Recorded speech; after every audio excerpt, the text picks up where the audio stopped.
Sameer Sahu assistant professor जो भाव में आपिच करने खुशी करने शारीरिक संपर्क रखापी बारंबार बाध्य कर से संपर्कित लिखित अभियोग इंचार्ज प्रिंसिपाल को से कले पुलिस स्थानीय पुलिस ए घटना बाबद कौन ना कौन सूत्र खबर पाई 1 तारीख जुलाई 1 तारीख सेकेंड हाफ कॉलेज परिसर को पुलिस आसी ए बाबद पुंखानुपुंख अनुसंधान करने अधिकारी से संपृक्त अच्छी एवं बालेश्वर एक सोशल ऑर्गेनाइजेशन नारी संघ नामक एक अनुष्ठान गोपामुद्रा महापात्र जो संपृक्त अच्छा ए कमिटी हूँ 9 जणिया कमिटी जो 4 जन अच्छा कॉलेज अधिकारी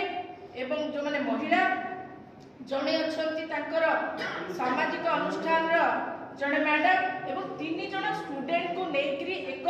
कमिटी गठन करागला एवं इंचार्ज प्रिंसिपल पुलिस अधिकारी को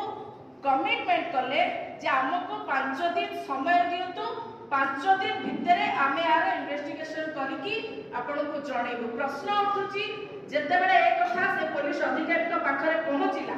पुलिस अधिकारी कार्यानुष्ठान ग्रहण न करिके ओलोटा इंचार्ज प्रिंसिपल को ऊपर भरोसा करके कहा निर्देश में चली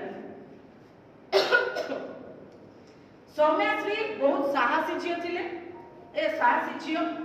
से पुनर्बार आउ एक चिट्ठी मध्य करिसथि प्रिंसिपल इंचार्ज को आउ एक चिट्ठी मध्य करिसथि किंतु ए घटनार कोनोसी तदंत कले नाही ओलोटा 60 जन कॉलेज रे पाठ पढुथिबा स्टूडेंट को ठारू फेक सिग्नेचर आनी professor assistant professor Sameer Sahu संपूर्ण भाव में प्रोटेक्शन दबा पाई एक षडयंत्र रचना करागला जो घटना सौम्याश्री पाखक आसिला एवं सौम्याश्री एथिरे